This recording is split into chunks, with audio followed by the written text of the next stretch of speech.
ساتھی برادر کبیر حضرت علامہ مفتی رضا المصطفیٰ صاحب قبلہ تشریف فرما ہے،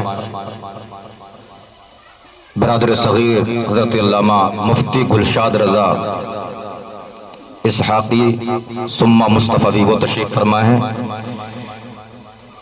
سامعین السلام علیکم ورحمۃ اللہ تعالی وبرکاتہ۔ نحمد و نصلی علی رسول الکریم، اما بعد فاعوذ باللہ من الشیطان الرجیم، بسم اللہ الرحمن الرحیم۔ اقرأ باسم ربک الذی خلق، خلق الانسان من علق، صدق اللہ العظیم۔ درود شریف پڑھ کے سنائیے گا۔ اللہ رب محمد صلی اللہ علیہ وسلم، نحن عباد محمد صلی اللہ علیہ وسلم، صلاۃ و سلام علیک یا رسول اللہ صلی اللہ تعالی علیہ وسلم۔ اس محفل کی جو ہستیاں ہیں وہ انشاءاللہ اس محفل پر تبصرہ کریں گے۔ میں بس حصول برکت کے لیے حاضر آیا ہوں۔ آج ہمارے جو افکار و نظریات ہیں وہ صرف یہ ہے کہ ہم یہ سمجھتے ہیں یہ مدرسہ مولانا وسیم القادری صاحب نے اس کو تعمیر کیا ہے تو انہی کا مدرسہ ہے، فلاں کوئی مفتی صاحب ہیں وہ پڑھا رہے ہیں تو وہ ان کا ذاتی کام ہے۔ اس سے اگر اوپر اٹھ کے آپ بات کرو گے کہ مدرسہ تو انہوں نے تعمیر کیا ہے، لیکن اس میں اگر کوئی تعلیم حاصل کرے گا اور علم کے زیور سے اگر کوئی آراستہ اور پیراستہ ہوگا تو آپ اور ہماری نسل آراستہ ہوگی۔ یہ جو کنواں انہوں نے کھودا ہے علم کا، کھودا انہوں نے ہے اور اس کا ثواب اللہ انہیں قیامت تک پہنچائے گا، لیکن جو اس سے فائدہ حاصل کریں گے وہ ہمارے اور آپ کی نسلیں فائدہ حاصل کریں گی۔ دوسرے جو بددین ہیں وہ جو ترقی کرتے اس کا سبب ایک یہ ہے کہ ان کے یہاں کوئی اگر علم والا ہے تو اس سے علمی کام لیا جائے گا، پیسے والا ہے وہ اپنا پیسے سے کام کرے گا، بات والا ہے وہ اپنی بات سے کام کرے گا، کسی بھی اعتبار سے اس کو پھیلانے کے لیے وہ ہر اعتبار سے کام کریں گے۔ ہمارے یہاں صرف نظریہ یہ رہتا ہے مدرسہ ان کا ہے تو یہ چلائیں گے، مدرسہ ان کا ہے تو یہ چلائیں گے، مدرسہ ان کا ہے تو یہ چلائیں گے۔ ارے یہ مدرسہ انہوں نے تعمیر کیا ہے، لیکن اس سے جو سبق حاصل کریں گے وہ نبی کے غلام حاصل کریں گے۔ سمجھ گئے؟ اس لیے یہ نظریہ بناؤ۔ جانتے ہو مذہب اسلام کو محدود کر دیا لوگوں نے، محدود کر دیا، محدود۔ جتنے سارے مذاہب کے مخطوطات اور ان کی قلمکاریاں ہیں وہ ایک پلے میں رکھ دیے جائیں۔ صرف مذہب اسلام کے مخطوطات ایک پلے میں رکھ دی جائے، پھر بھی سارے مذاہب والوں پر اسلام کے مخطوطات بھاری پڑ جائیں گے۔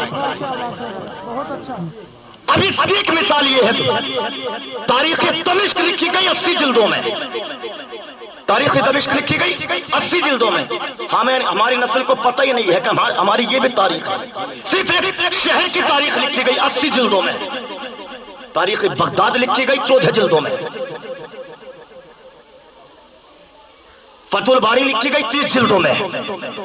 یعنی ایک میں مثالیں دے رہا ہوں آپ کو، اس کے علاوہ کتنے کارنامے ہیں۔ فتاوی رضویہ شریف 30 جلدوں میں منظر عام پر ہے، مگر ہم پڑھتے نہیں ہیں۔ اسلام سے شغف نہیں ہے، علم سے شغف نہیں ہے، دلچسپی نہیں ہے۔ ارے یہ اتنا بڑا ادارہ ماشاءاللہ، یہ چھوٹی سی ہستی نہیں ہے، ان کی عمر تھوڑی ہے، مگر جو انہوں نے کام کیا ہے خوش ہوتا ہے، دل خوش ہوتا ہے۔ اور علماء کا یہاں آنا صرف ذہن یہ دینا ہے کہ آپ ان کے شانہ بشانہ رہیے گا، قدم بقدم رہیے گا، آپ بھی ان کے جو ہے ہر چیز میں شامل رہیے گا۔ مدرسہ ان کا نہیں ہے، مدرسہ کسی کا نہیں ہوتا ہے۔ جب یہ مدرسہ بن گیا تو اب یہ اللہ کے رسول کا گھر ہے۔ یہ جب یہ مدرسہ بن گیا، اس سے پہلے کسی کی جگہ تھی، یہ کسی کی جاگیر تھی۔ اب اس میں جو فیوز و برکات آپ کو ملیں گے مدینے والے مصطفیٰ کے ملیں گے۔ ہمارے بھائی وہ بیلجوڑی سے آئے ہیں، سمجھ گئے؟ آگے آپ یہ سمجھیے کہ آپ کی تھوڑی تھوڑی محنتیں ہیں، ماشاءاللہ یہ بہت دل چلے آدمی ہیں۔ بہت ساری شخصیات ایسی ہوتی ہیں، بہت سارے لوگ ایسے ہوتے ہیں کہ ان کا چہرہ دیکھ کر کے سمجھ جاتا آدمی کہ یہ خلوص و للہیت والا آدمی ہے۔ خلوص رکھیے گا دل کے اندر، تنگ نظری مت رکھیے گا، سمجھ گئے؟ تھوڑی سی محنت اور تھوڑی سی لگن آپ کی۔ اب تو ہم علم سیکھتے نہیں ہیں۔ ایک صحابی رسول ہیں، مدینے سے دمشق آئے، کیا لینے کے لیے؟ ایک حدیث لینے کے لیے۔ کثیر ابن قیس یہ کہتے ہیں کہ میں دمشق کی مسجد یعنی شام میں بیٹھا ہوا تھا کہ شہر مدینہ سے آئے شخص، اللہ کے رسول کے صحابی حضرت ابو درداء جن کو کہا جاتا حکیم حاضر امہ، یہ اس امت کے حکیم ہیں۔ اللہ کے رسول نے ان کو خطاب عطا فرمایا، یہ اس امت کے حکیم ہیں۔ ان کے پاس آئے وہ وہاں سے مدینے سے اور کہا میں ایک حدیث آپ سے لینے کے لیے آیا ہوں۔ انہوں نے کہا کہ حضور پہلے غسل کر لیجیے، کہا کہ غسل کر لیجیے، کچھ کھا لیجیے، اس کے بعد میں سن لیجیے۔ کہا نہیں، کھانا بعد میں کھاؤں گا، غسل بعد میں کروں گا، پہلے مجھے نبی کی حدیث سنا دیجیے۔ مقام دیکھیے گا، سمجھ گئے؟ آج ان کے نام سمجھ کے تاریخوں میں زندہ ہیں۔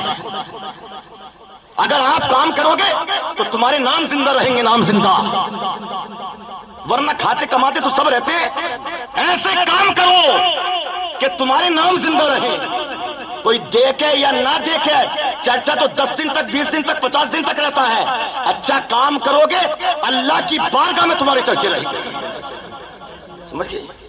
اس لیے لمبی چوڑی گفتگو نہیں کرنی، یہ جو ہے اصول برکت کے لیے میں حاضر آیا، اور مولانا وسیم صاحب قبلہ جو ہے ان کی محبتوں کا نتیجہ ہے۔